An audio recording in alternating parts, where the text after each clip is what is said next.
ప్రతివారు పరిశుద్ధ గ్రంథమైన బైబిల్ గ్రంథాన్ని తెరచి మలాకీ గ్రంథం 3వ అధ్యాయం మలాకీ గ్రంథం 3వ అధ్యాయం మొదటి నుండి 6 వచనాలు.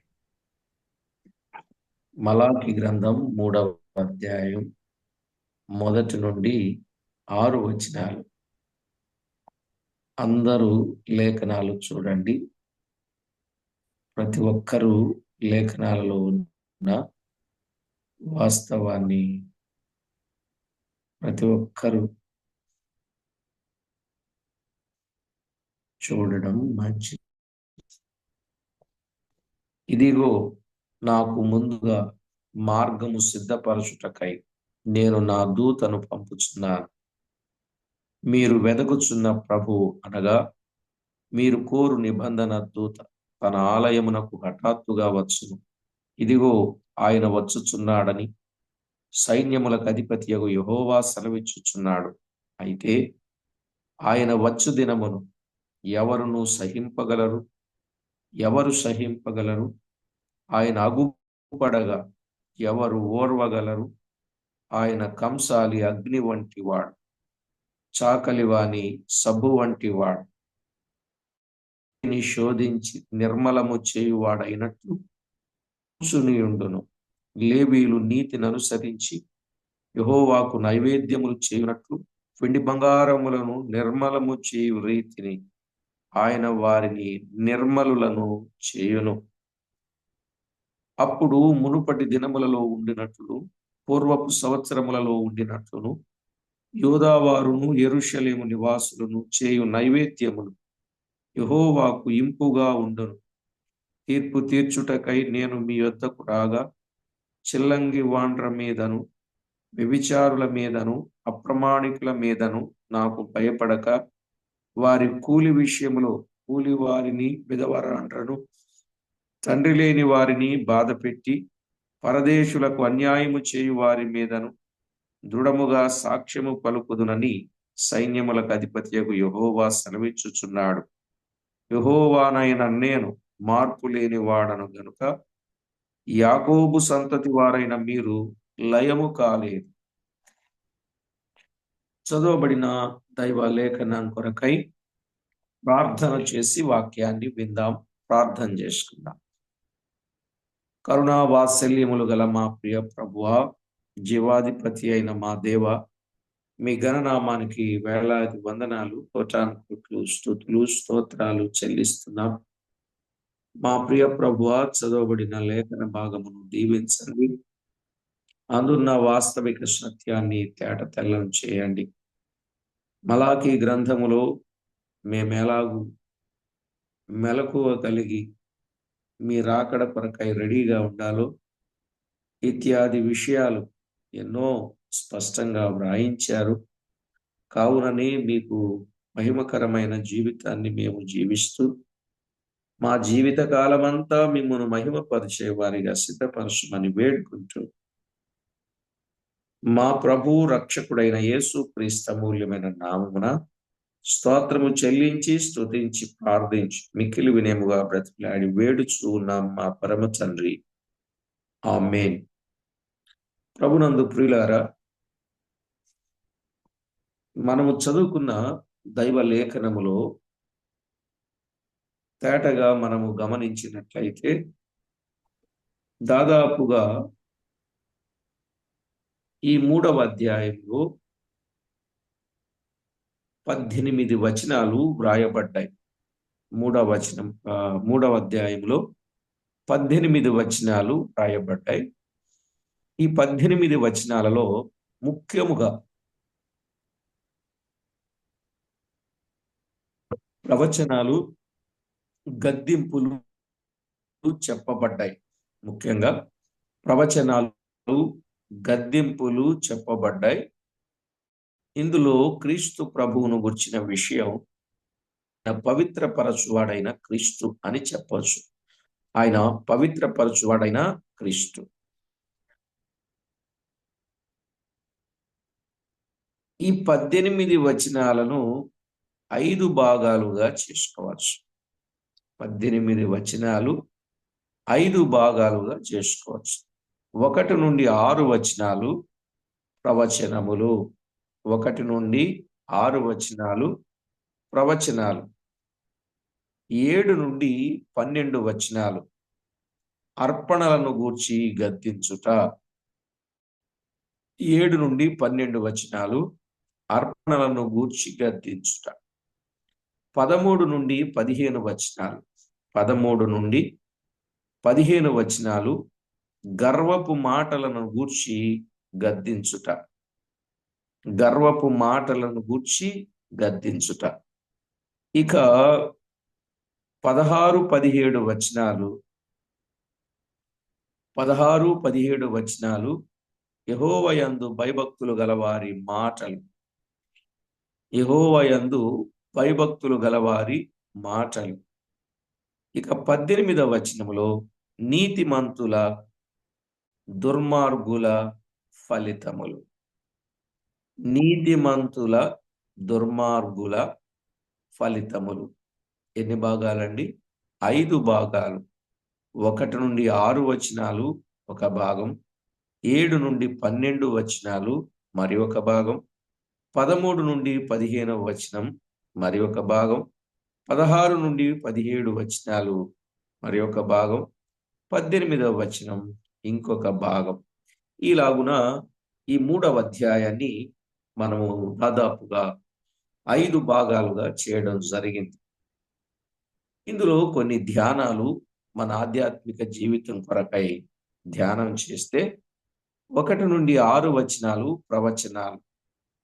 ఏంటి ప్రవచనాలు అన్నప్పుడు అందులో తేటగా చెప్పబడిన మాట, ఇదిగో నాకు ముందుగా మార్గము సిద్ధపరచుటకై నేను నా దూతను పంపుచున్నాను అని ఈ భాగంలో మనము చూస్తాం.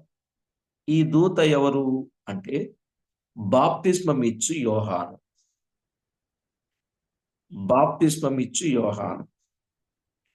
మలాకి ప్రవచించిన తరువాత 400 ఏండ్లకు వచ్చిన వాడు యోహాను. మలాకి ప్రవచించిన తర్వాత 400 ఏండ్లకు వచ్చినవాడు ఈ యోహాను. మత్తయి సువార్త 11వ అధ్యాయం 10వ వచనం అలాగే 14వ వచనం. మత్తయి సువార్త 11వ అధ్యాయం 10వ వచనం మరియు 14వ వచనం. అలాగే మార్కు సువార్త 1వ అధ్యాయం 2వ వచనం. మార్కు సువార్త 1, 2వ వచనం. మార్కు సువార్త 1, 2 వచనం. అలాగే లూకా సువార్త 7:27వ వచనం. 7:27. యెషయా కూడా యోహానును గూర్చి ముందుగా ప్రవచించాడు. యెషయా కూడా ప్రవచించాడు. దాదాపు ఆయన ప్రవచించిన ప్రవచనం 700 సంవత్సరాలకు పూర్వమే అని చెప్పవచ్చు. ఏమని చెప్పాడు ఆయన? యెషయా గ్రంథం 40వ అధ్యాయం 3-4 వచనాలు. యెషయా గ్రంథం 40వ అధ్యాయం 3-4 వచనాలలో మనము చూడొచ్చు. ఈ ప్రవచనం యోహాను నందు నెరవేరింది. ఈ ప్రవచనం నెరవేరింది. ఏదా ప్రవచనం? ఇదిగో నాకు ముందుగా మార్గము సిద్ధపరచుటకై నా దూతను పంపించుచున్నాను అన్నాడు. ఎవరా దూత? బాప్తిస్మ యోహాను. మలాకి ప్రవచించిన తరువాత 400 ఏండ్లకు ప్రవచించిన 400 ఏండ్లకు వచ్చిన వాడు ఈ యోహాను. మత్తయి సువార్త 3వ అధ్యాయం 1 నుంచి 3 వచనాల్లో ఈ మాట మనకి కనబడుతుంది. మత్తయి సువార్త 3వ అధ్యాయం 1 నుంచి 3 వచనాలు. అలాగే లూకా సువార్త 3వ అధ్యాయం 3 నుండి 6 వచనాలు. లూకా సువార్త 3వ అధ్యాయం 3 నుండి 6 వచనాలు. యోహాను ఏలియా యొక్క ఆత్మయు శక్తియు గలవాడు. ఎవరి యోహాను అంటే ఏలియా యొక్క ఆత్మయు శక్తియు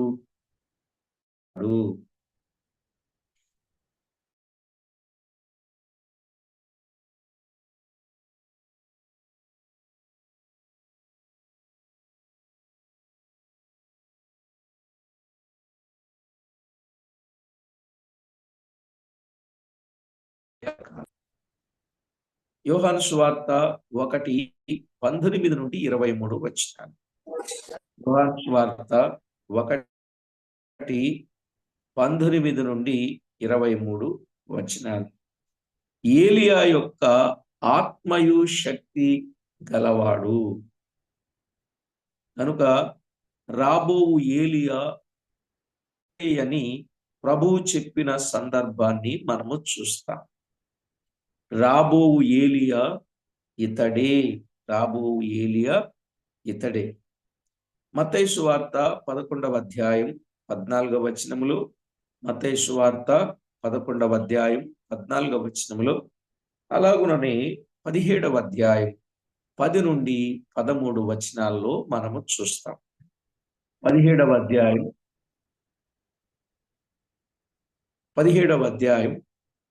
10 నుండి 13 వచనాల్లో చూస్తాం.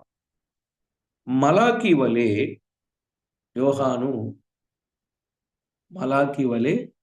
యోహాను ధైర్యముగా పాపములు ఖండించుచూ వచ్చాడు. మలాకి ఎలాగైతే పాపములను ఖండించుచూ వచ్చేవాడు, అలాగే ఈయన కూడా పాపములను ఖండించుచూ వచ్చేవాడు. యోహాను పరిశుద్ధుడు, నీతిమంతుడు,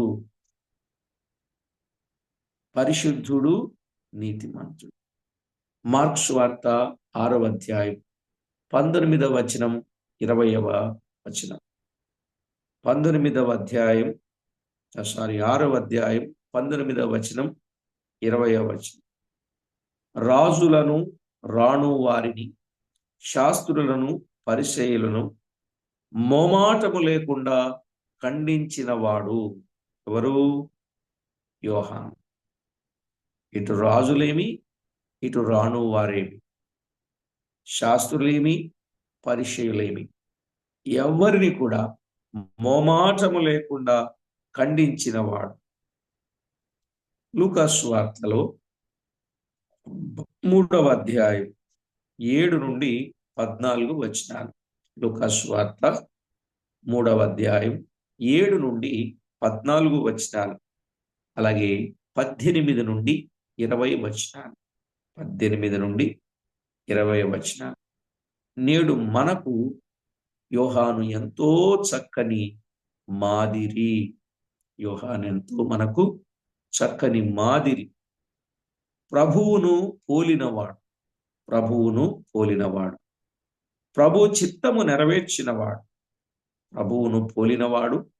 ప్రభు చిత్తమును నెరవేర్చినవాడు. మనము కూడా ఆ మాదిరిని అనుసరించుట ప్రయోజనకరము. యోహాను అనుసరించిన మాదిరి మనము కూడా అనుసరించుట ప్రయోజనకరం. ఈ అధ్యాయములో మరొక దూత కనబడుచున్నాడు.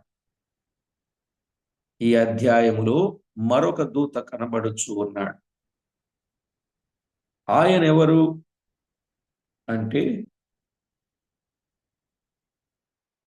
ఆయన ప్రభు అయిన క్రీస్తు. ఆయన ప్రభు అయిన క్రీస్తు.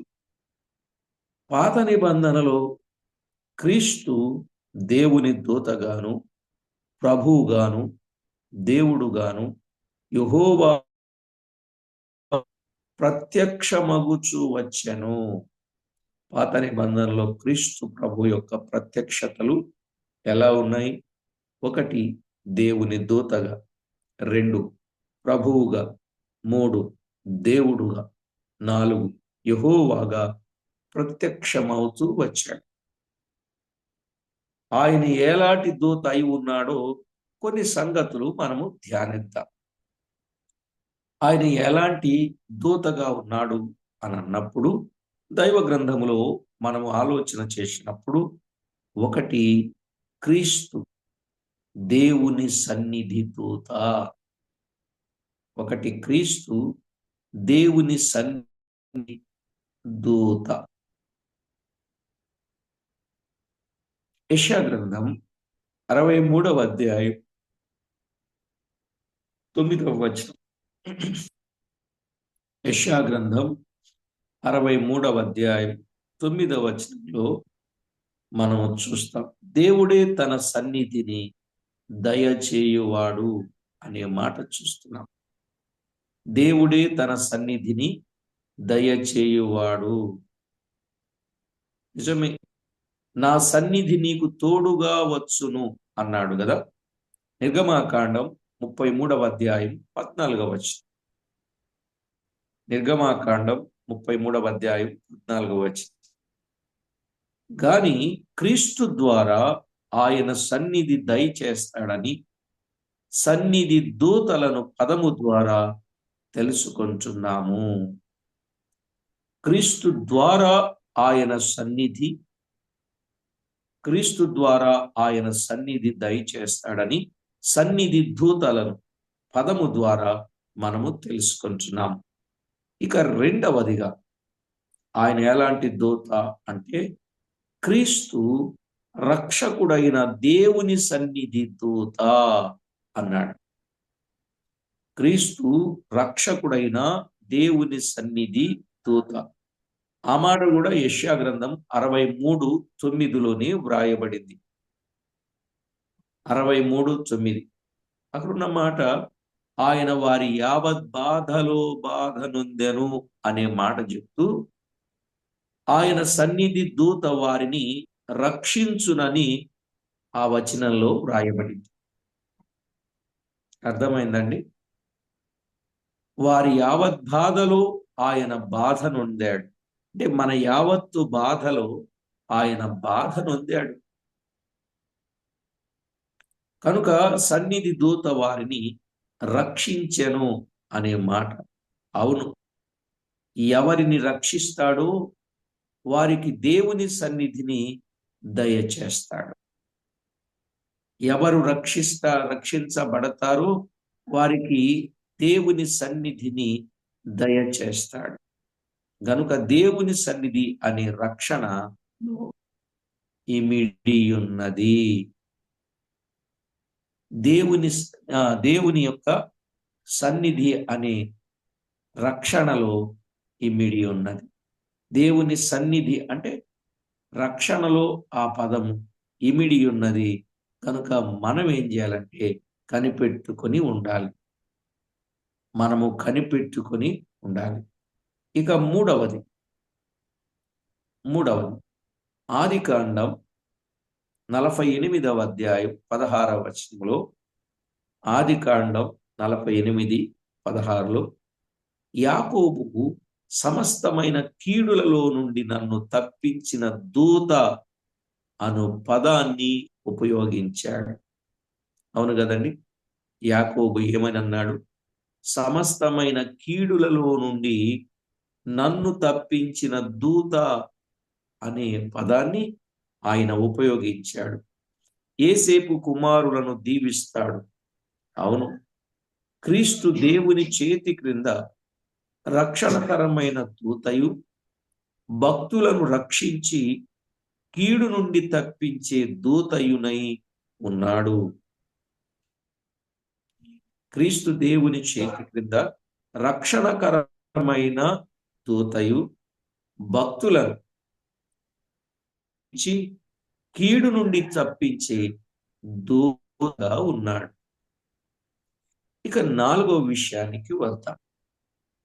నాలుగో విషయానికి వస్తే దేవుని నామమున్న దూత.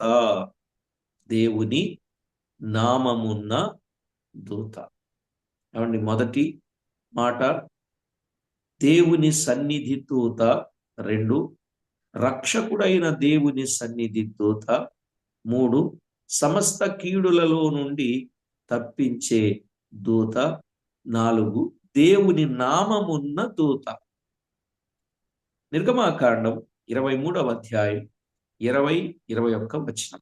నిర్గమాకాండం 23వ అధ్యాయం 20-21 వచనంలో, ఇదిగో త్రోవలో నిన్ను కాపాడి నడిపించుటకై ఒక దూతను నీకు ముందుగా పంపుచున్నాను అనిన దానిలో ఆయన జాగ్రత్తగా నుండి ఆయన మాట వినవలెను. ఇది త్రోవలో నిన్ను కాపాడి నడిపించుటకై ఒక దూతను నీకు ముందుగా పంపుచున్నాను అనే మాట ఎంత విశేషమైందో. ఆయన మాట వినాలి. ఆయనకు కోపం రావద్దు, ఆయన కోపం రేపవద్దు కదా. మీ అతిక్రమములను పరిహరింపడలాగు చేస్తే నా నామము ఆయనకున్నది అని అంటున్నాడు. ఈ క్రీస్తు కాడా? అవును, క్రీస్తే రక్షింపబడి నడిపించేవాడు. ఎవరైనా క్రీస్తే రక్షింపబడిన వారిని నడిపించేవాడు. ప్రియులారా, క్రీస్తు ప్రభువే రక్షింపబడిన వారిని నడిపించేవాడు. మరి పాపములను పరిహరించేవాడెవరు? క్రీస్తే. నడిపించేవాడు క్రీస్తే, విడిపించేవాడు క్రీస్తే, పాపములను పరిహరింపగలవాడు క్రీస్తే. అందువల్ల దేవుని నామము గల క్రీస్తు, అధికారము గల నామము గల క్రీస్తు, ఇలాంటి గొప్ప పదాలు క్రీస్తు, ఆయన నామం ఎంత గొప్పదో మనము అర్థం చేసుకోవచ్చు. ఇక 5వ విషయానికి వస్తే, తరచుగా పాత నిబంధనలో కనబడిన యెహోవా దూత క్రీస్తే అని మనకు తెలియవస్తుంది. పాత నిబంధనలో తరచుగా కనబడిన యెహోవా దూత ఎవరంటే క్రీస్తే. నిజమే.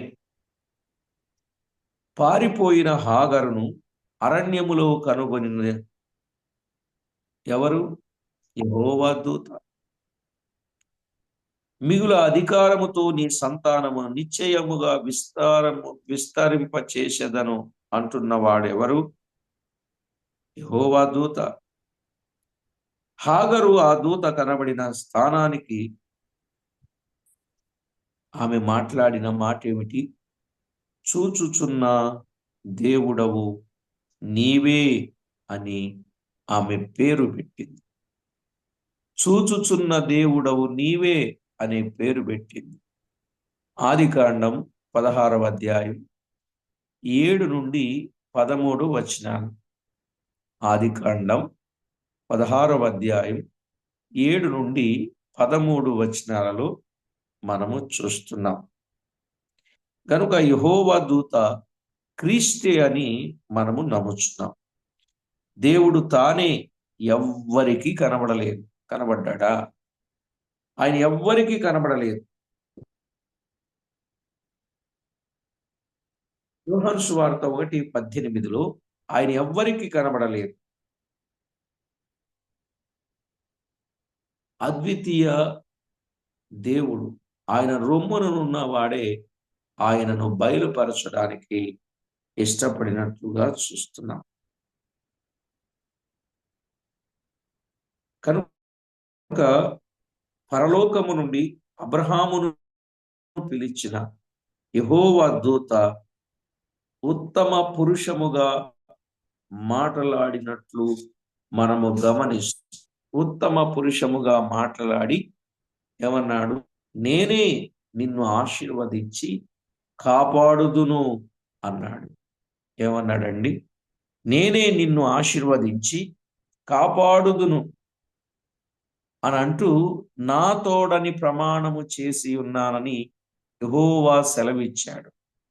నా తోడని ప్రమాణము చేసి ఉన్నానని సెలవిచ్చాడు.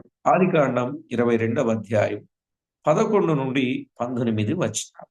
ఆదికాండం 22వ అధ్యాయం 11 నుండి 19 వచనాలు. యెహోవా పేరు చెప్పిన యెహోవా పేరు యెహోవా పేరట సంగతి చెప్పిన అధికారము గల దూత ఎవరు? యెహోవా దూత, క్రీస్తే తానే అని మనము నిస్సందేహంగా చెప్పవచ్చు. నిస్సందేహంగా చెప్పవచ్చు. యెహోవా పేరట సంగతి చెప్పిన అధికారము గల యెహోవా దూత క్రీస్తు. ఆదికాండం 18వ అధ్యాయం 1 వచనంలో యెహోవా అతనికి కనబడినని చెప్పబడింది కదా అక్కడ. అయితే 18:2లో ముగ్గురు మనుషులు అబ్రహామునకు కనబడి ఉన్నది. 18:1లో యెహోవా అతనికి కనబడెను అని చెప్పబడింది. 18:2లో ఆ ముగ్గురు మనుషులు అబ్రహామునకు కనబడిన సంగతి అని ఉన్నది. అయితే 19వ అధ్యాయం 1 వచనంలో చూస్తే వారిలో ఇద్దరైనను దూతయే అని తెలియచున్నది. అయితే వారిలో ఒకడు ప్రభు తానే అని బోధించుచు ఉన్నది. ఎట్లనగా ముగ్గురిని సంధించక అబ్రహాము విశేషమైన ఆయననే దృష్టించి చూచి 18:3లో ప్రభువు అని ఆయనను పిలుచుచూ ఉన్నాడు. ప్రభువు అని ఆయనను పిలుచుచూ ఉన్నాడు. ప్రభు అని పిలుస్తూ ఉన్నాడు. 18వ అధ్యాయం ఆదికాండం 3వ వచనం. అబ్రహాము విశేషమైన ఆయననే దృష్టిస్తూ ఉన్నాడు. అందుకే ఆయన ప్రభువు అని ఆయన పలకడంలో ఉన్న ఉద్దేశం. ఇక న్యాయాధిపతుల గ్రంథం 13వ అధ్యాయం 3వ వచనంలో కూడా చూస్తాం. న్యాయాధిపతుల గ్రంథం 13వ అధ్యాయం 3వ వచనం. కనబడిన యెహోవా దూత ఎవరు? నా పేరు చెప్పనశక్యము కాదంటున్నందుకు దైవజనుడని 13వ అధ్యాయం 6లో పేరు అడిగినట్లు చూస్తాం. 13వ అధ్యాయం 6. కనుక నా పేరు చెప్పనశక్యము కాదన్నందుకు ఆ దైవజనుడని చెప్పాడు. 13:8లో మానోహ ఏమన్నాడు? నా ప్రభువా అని పిలిచాడు. 1:10లో మనిషి అని ఉన్నది.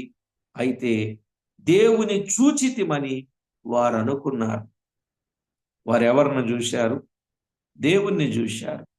13వ అధ్యాయం 22వ వచనం. అవును, దేవుడైన క్రీస్తు యెహోవా దూతగా ఆ పూర్వపు దినములలో కనబడుచూ వచ్చాడు. అర్థమైందా? యేసుక్రీస్తు పూర్వపు దినములలో యెహోవా దూతగా కనబడుచూ వచ్చాడు. దేవుని దూతను చూసి మేము దేవుణ్ణి చూశామని చెప్పి మాట్లాడారు. ముఖాముఖిగా మేము చూచితిమి అని మాట్లాడారు. కానీ ఎప్పుడు ఆయనను ఎవరు చూచి ఉండలేదు. అయితే క్రొత్త నిబంధన కాలములో ఆ అదృశ్య దేవుని యొక్క స్వరూపమును బయలుపరచడానికి క్రీస్తు శరీరాన్ని ధరించుకొని వచ్చినట్లు మనము చూడగలం. కొలస్సై పత్రిక 1వ అధ్యాయం 15వ వచనం. అదృశ్య దేవుని స్వరూపి అయి సర్వసృష్టికి ఆది సంభూతుడై ఉన్నాడు. అదృశ్య దేవుని స్వరూపి అయి అన్నాడు. ప్రియులారా, ఇలాగున ఎన్నో విషయాలు వ్రాయబడ్డాయి. ఇక మరి ఒక విషయాన్ని 6వదిగా మనము ఈ మాట కొద్దిగా విందాం. మలాకి గ్రంథం 3వ అధ్యాయం 1వ వచనములో నిబంధన దూత అన్నాడు. ఆ పేరుతో పిలువబడుచు ఉన్నాడు, నిబంధన దూత. అవును, క్రీస్తు ద్వారా ఆయన రక్తమును బట్టి మానవులకును దేవునికిని క్రొత్త నిబంధన క్రింద చేర్చబడినట్టుండును. నిబంధన అంటే ఉభయులు అవసరం. నిబంధన అంటే ఉభయులు అవసరం. మీరు మాత్రమే దీనిలో లేరు, క్రీస్తు మీతోను, తరువాత ఆత్మ ద్వారా. యోహాను సువార్త 14 అధ్యాయం 17 మీరు క్రీస్తు మీతోను, తరువాత ఆత్మ ద్వారా మీలోనూ ఉంటాడు. అంటే ఒంటరిగా క్రైస్తవ జీవితము జీవించుటకు ప్రయత్నము చేయకండి, అది కరెక్ట్ కాదు. క్రీస్తు మనతో ఉండాలి, ఆయన మనలోనూ ఉండాలి. ఒక చక్కని నిబంధన కలిగిన వారంగా ఉండాలి. ఇప్పుడు క్రీస్తు తర్వాత ఇప్పుడు ఎవరున్నారు మనలో? ఆత్మ, పరిశుద్ధాత్ముడు ఉన్నాడు అనే విషయాన్ని తేటగా మనము చూస్తున్నాం.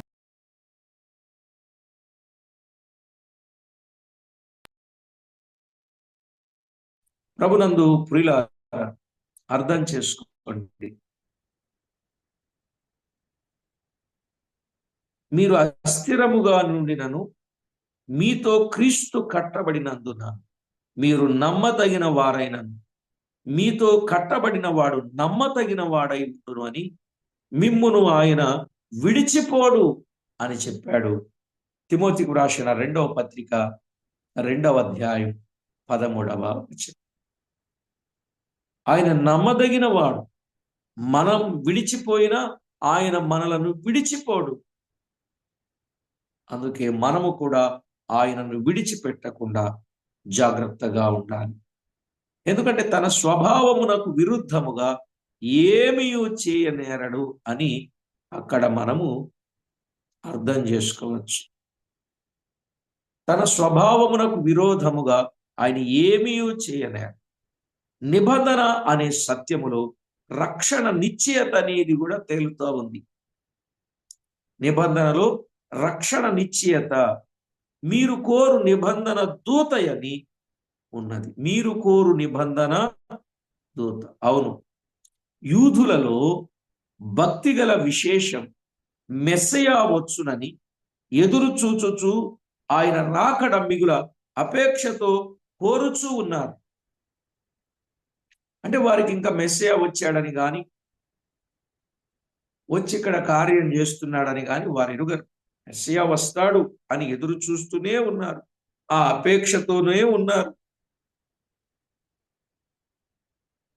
లూకా సువార్త 23వ అధ్యాయం 51వ వచనంలో, లూకా సువార్త 23వ అధ్యాయం 51లో కనబడుచున్న ధనవంతుడైన రహస్య శిష్యుడగు యేసేపు కోరే వారిలో ఒకడు. అరిమతి యేసేపు ధనవంతుడైన రహస్య శిష్యుడైన యేసేపు. లూకా సువార్త 2వ అధ్యాయం 25వ వచనంలో చెప్పబడిన ఒక ముసలి వృద్ధ భక్తుడు ఒక ఆయన ఉన్నాడు కదా, వృద్ధ భక్తుడైన సుమియోను ఆయన ఇంకొకడు. అరిమతి యేసేపు ఒక ఆయన, సుమియోను ఇంకొక ఆయన. లూకా సువార్త 2వ అధ్యాయం 38వ వచనం ప్రకారం, లూకా సువార్త 2:38 ప్రకారం యెరూషలేములో అనేకులు అదే కోరికతో ఉన్నట్లు మనకు తెలియచున్నది. ఇక్కడ మనం గమనించాలి, కోరిక లేనిదే ఏది జరగదు. అవును కదా, నీతి కొరకు ఆకలి దప్పులు ఉంటేనే వారు తృప్తిపరచబడతారు. అవును కదా. మత్తయి సువార్త 5:6, నీతి కొరకు ఆకలి దప్పులు గలవారు ధన్యులు, వారు తృప్తిపరచబడతారు. అంటే కోరిక ఉన్నప్పుడు ఆ కోరిక ఆయన తీరుస్తాడు. క్రీస్తు మీదనే అంతటి ఆ కోరికను క్రియకు తీసుకొని వచ్చి మీ రక్షకునిగా ఆయనను తెచ్చుకుంటే నిబంధన క్రిందకు తేబడి పాప మన్నింపు నొంది ఆనందిస్తారు. కోరు నిబంధన దూత అనే దానికి బదులు పాత తర్జుమాలో మీకు ప్రియుడై ఉన్న నిబంధన దూతయని ఉన్నది. పాత తర్జుమాలో ఏమనుందంటే మీకు ప్రియుడై ఉన్న నిబంధన దూత, మీరు కోరు నిబంధన దూత. పాత తర్జుమాలో మీకు ప్రియుడై ఉన్న నిబంధన దూత. అవును, క్రీస్తు మనకు ప్రియమే. అవునా? కానప్పుడు నమ్ముతారా? ప్రియము కానప్పుడు నమ్మలేరు. కనుక అతడు గొప్ప ప్రియుడే, దేవుని ప్రియుడు, మనకు ప్రియుడుగా ఉండాలి. ఈయన నా ప్రియ కుమారుడు అన్నాడు. మరి మనకు కూడా ఆయన ఎవరై ఉండాలి? ప్రియుడై ఉండాలి. ఆ ప్రియుని ఆయన రక్తము వలన మనకు విమోచనము అన్నాడు ఎఫెసీ పత్రిక 1:7లో. ఆ ప్రియుని రక్తము వలన మనకు విమోచనం. కనుక ఆ ప్రియుని ద్వారాని మనము విమోచించబడి దేవునికి మహిమకరంగా ఉండాలి. ఇక్కడ హఠాత్తుగా ఈ నిబంధన దూత తన ఆలయమునకే వచ్చునని చెప్పబడి ఉన్నది. తన ఆలయమునకే వస్తాడు. ఇందులో 3 వ్యాఖ్యానాలు దీనికి చేయవచ్చు. ఆ 3 వ్యాఖ్యానాలు తర్వాత పాఠంలో మనం విందాం. కనుక ఏది ఏమైనా ప్రభునందు ప్రియులారా,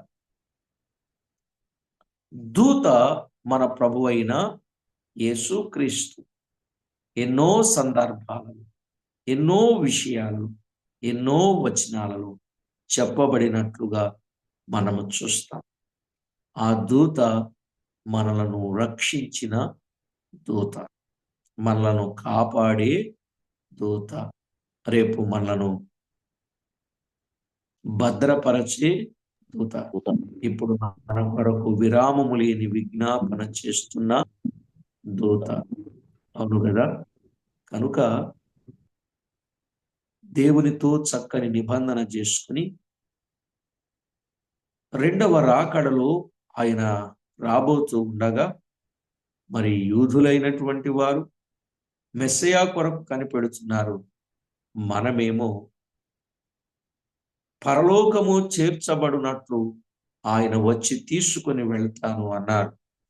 కనుక ప్రతి ఒక్కొక్కరు సుమియోను వలె నా రక్షకుడు అని చెప్పినట్లు, ఆయన కొరకు కనిపెట్టుచు ఉన్నట్లు మనము కూడా ప్రభు రాకడ కొరకై కనిపెట్టుచు ప్రభు కొరకు నమ్మకంగా జీవిద్దాం. కొత్త సంవత్సరం ప్రవేశానికి ముందు పాత సంవత్సరానికి విడుదల కలిగే సమయములో ఉన్న మనము దేవునితో ఒక నిబంధన చేసుకున్నాం. ప్రభువా, నా జీవితం మీతో స్థిరపడి మీతో కొనసాగి మీకు మహిమకరంగా జీవించుటకు నన్ను దేవుని సన్నిధిలో చక్కని నిబంధన చేసుకు కొనసాగుదాం. ప్రార్థన చేసుకుని, పరిశుద్ధుడవైన మా తండ్రి, కరుణావాత్సల్యములు గల మా దేవ, మీ ఘననామానికి వందనములు, స్తుతులు, స్తోత్రములు చెల్లిస్తూ ఉన్నాం. మీ కృపను బట్టి మా ప్రభువా, దూతను గూర్చిన సంగతులు తేటగా మేము వినడానికి మీ సహాయం మాకు ఇచ్చినందుకై స్తోత్రములు. అన్ని విషయాల్లో మీకెంతో మహిమ, ఘనత, ప్రభావములను మేము ఆరోపించగలుగునట్టు ఈ సంవత్సరం పొడుగునా మమ్మను మీరు కాపాడారు. సంవత్సరం ఆఖరి దినానికి మమ్మను నడిపించారు. మీ దూత కావలి ఉండి మమ్మను రక్షించునన్నట్లే మీ దూత సమస్తమైన కీడుల నుండి మమ్మను విడిపించును అన్నట్లే మమ్మను కాచి కాపాడి కావలిగా ఉండి ప్రతి కష్టములు, ప్రతి ఇరుకులు, ఇబ్బందులు సహాయము చేసి మా యావత్ బాధలో బాధ నుండి సంతోష ఆనందముల చేత మరో సంవత్సరంలో ప్రవేశించడానికి మీ కృపను మీరు మాకు అనుగ్రహింపజేసిన దానిని బట్టి స్తుతి స్తోత్రములు చెల్లించుచు మా ప్రాణనాథుడు ప్రియ రక్షకుడైన యేసుక్రీస్తు అమూల్యమైన నామమున స్తోత్రము చెల్లించి స్తుతించి ప్రార్థించి వినయులమై వేడుచు ఉన్నాం మా పరమ తండ్రి. ఆమేన్. ప్రభునందు ప్రియులారా,